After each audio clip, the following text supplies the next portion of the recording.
lay nuyu ku nekk turam ak santam di lay ñaanal bëccëgu jàmm ak salaam dem mbégte di dalal Alioune Tine mooy fondateur Afrikajom Center benn think tank la bi xamante ne dafay gestu lépp luy mbirum démocratie mbirum politique ci Afrique Alioune Tine nag da nga génne benn bataaxal di araftu maanaam kuuji bi mooy pouvoir bi opposition parce que coow li bëri na ku nekk nee na li si diw dañ ko war a invalider parce que deful li deful le coow li bëri pëccoo xaw bi bëri yenn parti yi taxaw naan ñoom ànduñu ci nga xamante ne génne nga téere boobu ñoom dañu yaakaar ne yoon am na nañu tëral yoon bépp liste bi nga xamante ne respecté woo li nga xamante ne loolu la loi électorale bi teg ñu génn la ci kujje gi naka la ñu jàngatee pour yow situation bi ñu nekkee nii. waaw xam nga ñun ñu ngi nekk ci élection depuis 93 yaa ngi fàttaliku élection 93. ak ordonnance ak xeex bi ak xuloo ba nga xam ne sax président conseil constitutionnel yëf yi dépassé ba mu démissionné ñu amaat keneen te boobu fekk na ci bi ñu defee élection ba pare la élection yi nag li nga xam ne moo nekk lu bees mooy contentieux bi maanaam ñàkk déggoo bi ñëwul ci jeexiti élection yi ci njaalbeen gi la pour nekk éligible rek mu nekk coow loo xam ne yaakaar naa amul fenn ci àdduna sax pour koy xeet élection nga nekk éligibilité pour am naa éligibilité wala awma ko mu nekk coow lu rëy généralement conseil constitutionnel buy càmbar ba càmbar ñëpp di ko xaar bu élection bi pare la mu indi coow lu rëy mais fii dañu commencé rek DGE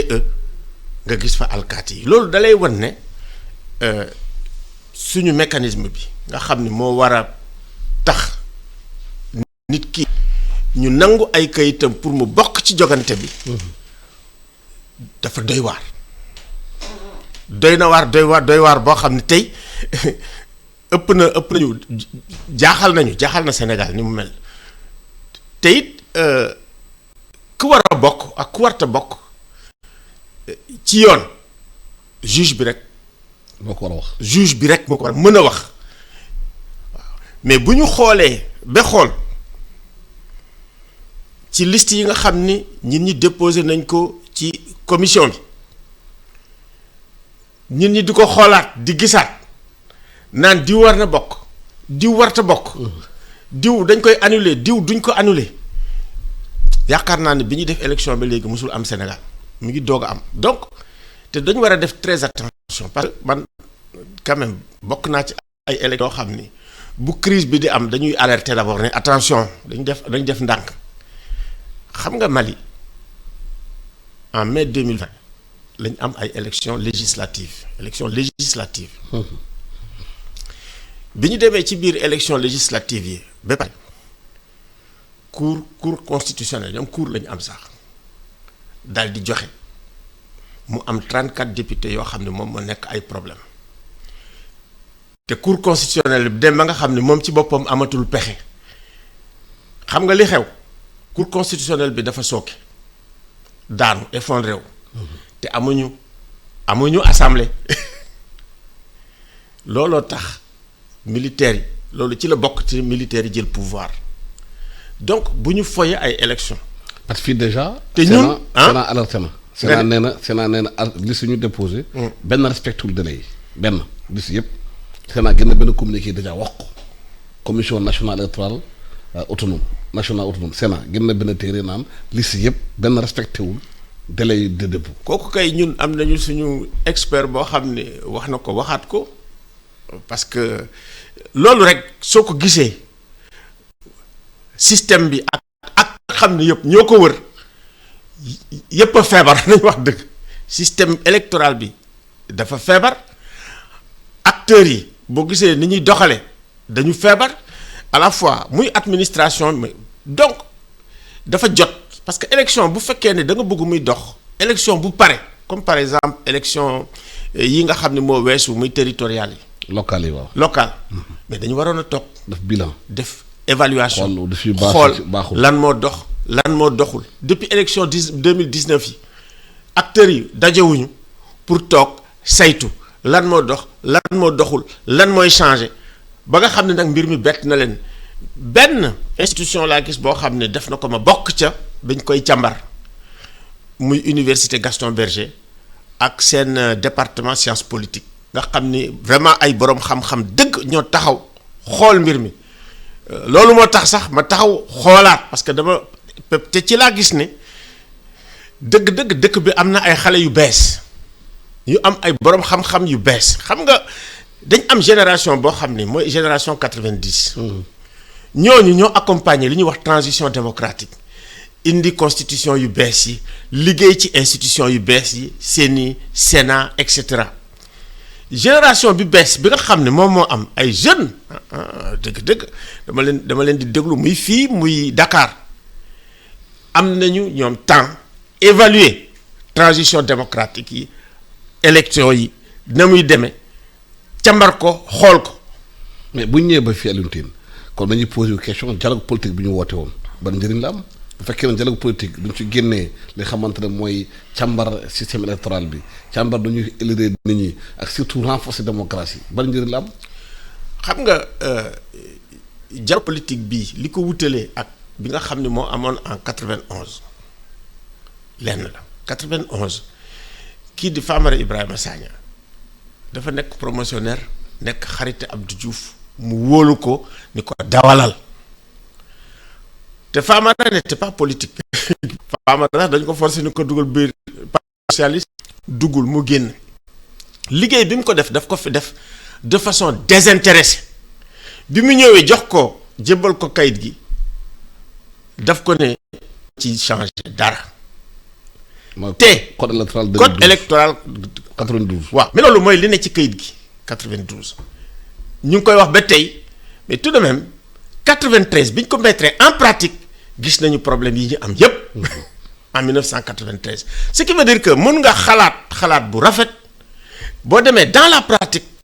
nga xool ne am na ay problème nga changer gis nga 96 def nañu ay élections territoriales yaa ngi fàttaliku 96. Dakar du dañu annulé woon élection Dakar. ñu reprendre ko parce que vraiment ñun ñu ngi doon observer encore mais bi ñu jógee fii dañu ne mais lan la ñuy def c'était le chaos total à Dakar ñëw nañ vers les coups de 18h ñu gis camion militaire yoo xam ne ñu ngi remplir ak ay bulletins ñuy doog a yóbbu bulletins yi ci bureau de vote. te mu amoon aussi ay acteurs yoo xam ne dañ leen xamoon ci mbiru fraude xam nga maa ngi fàttaliku Rufisque rek nga xam ne même ministre yi dañ ko doon def mais bi mu paree dañu saytu Diouf daal di ne en 97 nañu jël ñu créer ONEL 97 lañ ko créé. bi ñu créé ONEL. amoon na coow. général bi ñu ko jox dafa amoon benn mouvement. Amadou Abdoulaye Dieng. Mongoog. mais ñu waxtaan ñun dox nañ ko ci suuf ci diggante Amadou Abdoulaye Dieng à l'époque c'était Lamine Cissé qui était ministre de l'intérieur. ñu dox bi ci suuf fexe ba nga xam ne Amadou Abdoulaye Dieng day bàyyi ci la ñu nommé général Niang mu ne ONEL boo xam ni ñoom général Niang nga ci woon ñeneen na nga ci ñeneen donc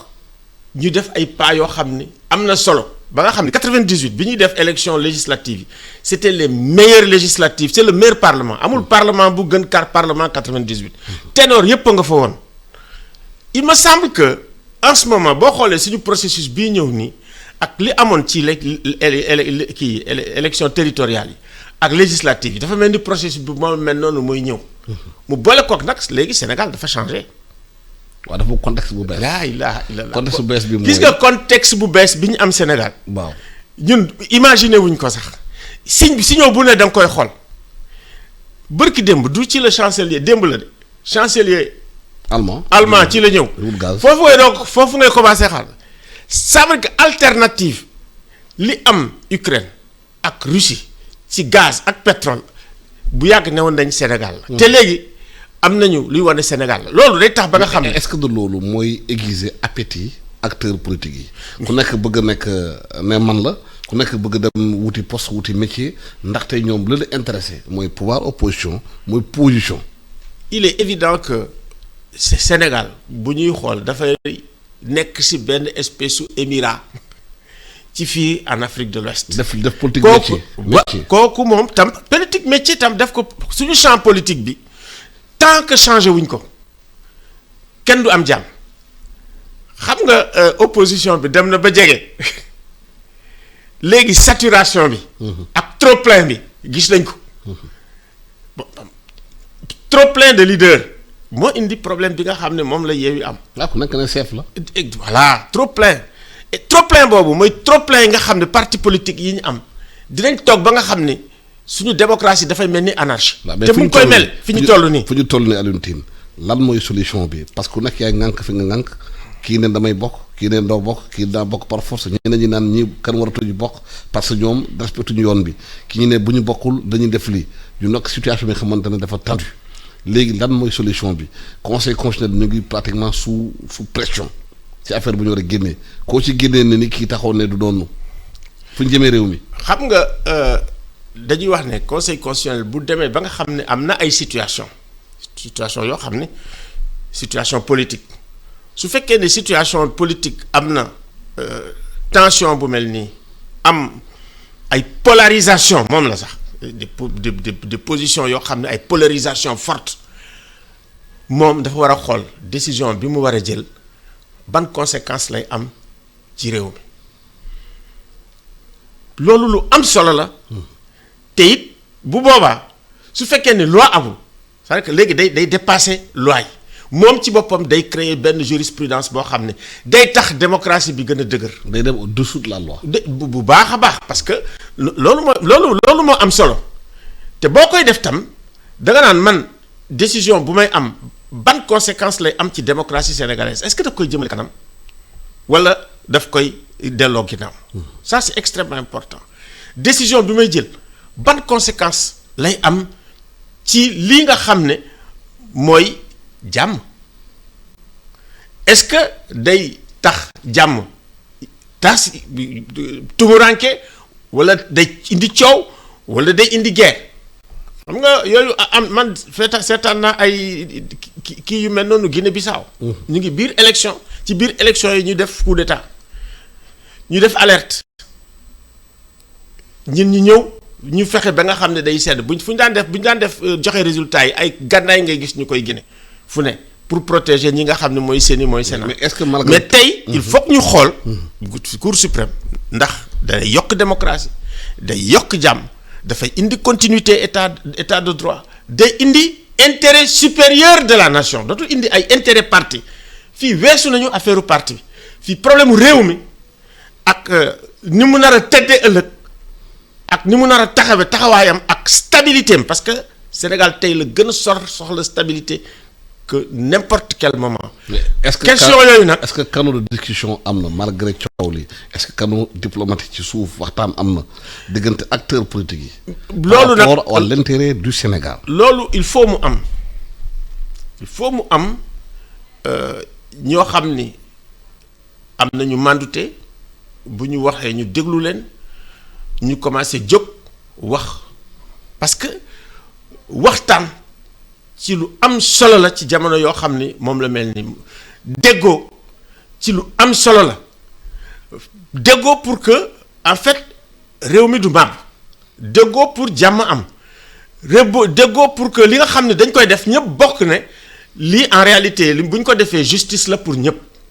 mais am na ñu nekk ci ku jege maanaam aar ñoom nee nañu ñun respecté nañu loi li yoon bi laaj def nañ ko defar suñuy liste lépp nekk yoon. ñi nga xamante ne ñoom mooy pouvoir ñu yenn opposition bi deful seen liggéey bëgg ñun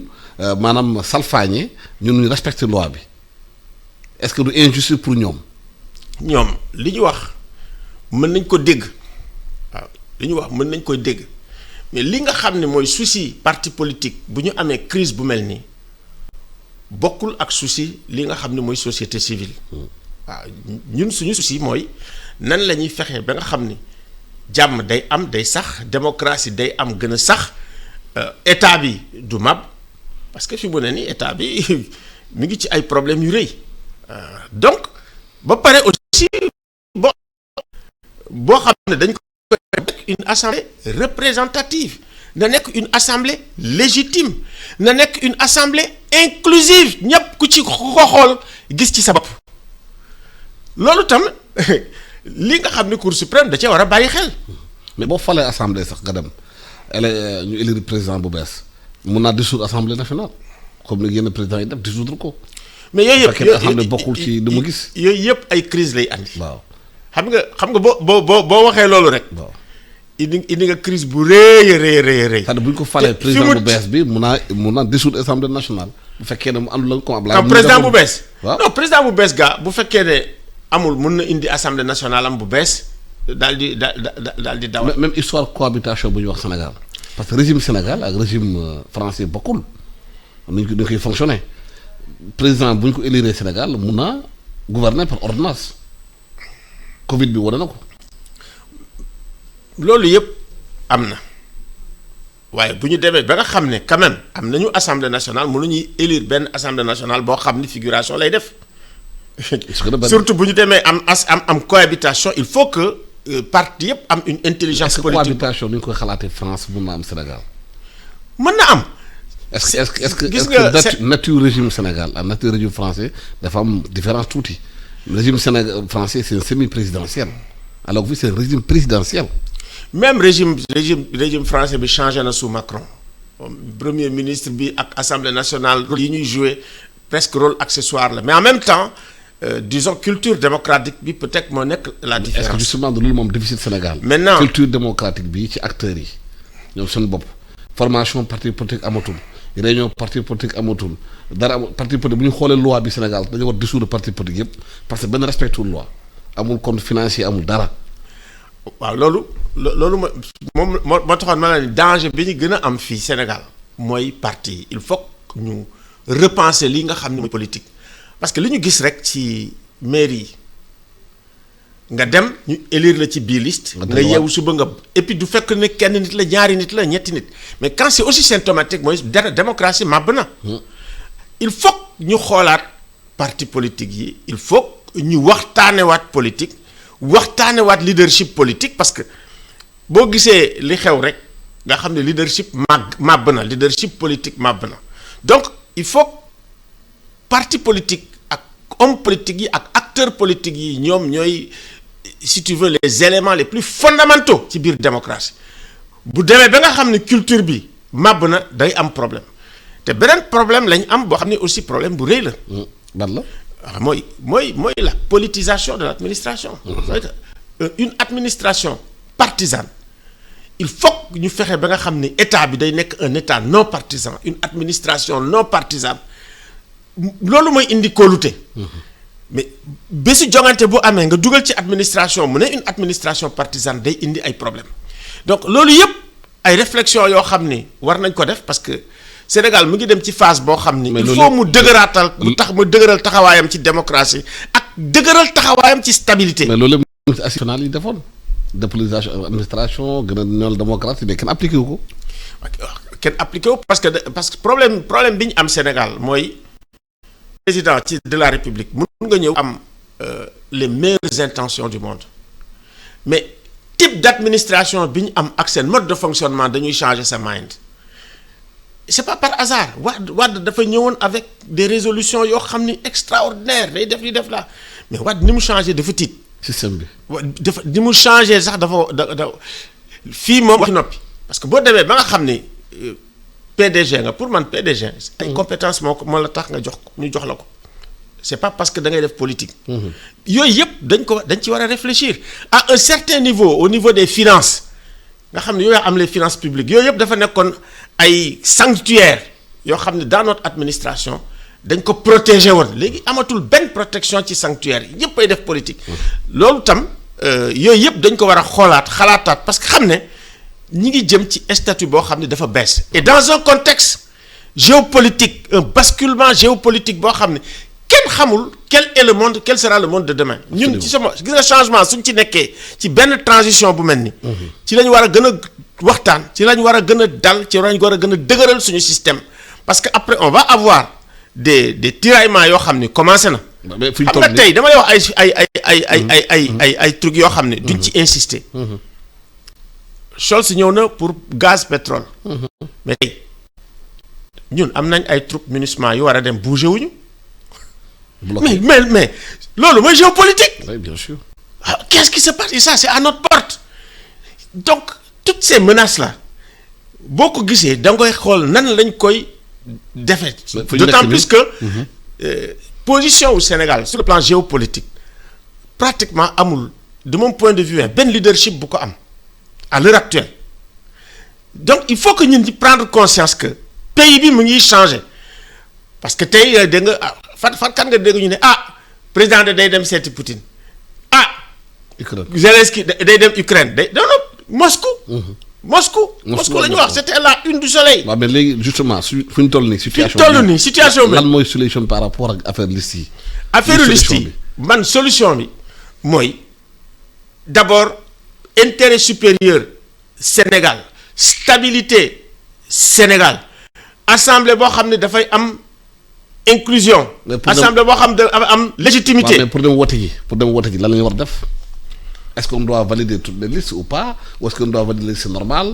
lan la ñu war a def il faut une autre solution de. justement man damay joxe rek ay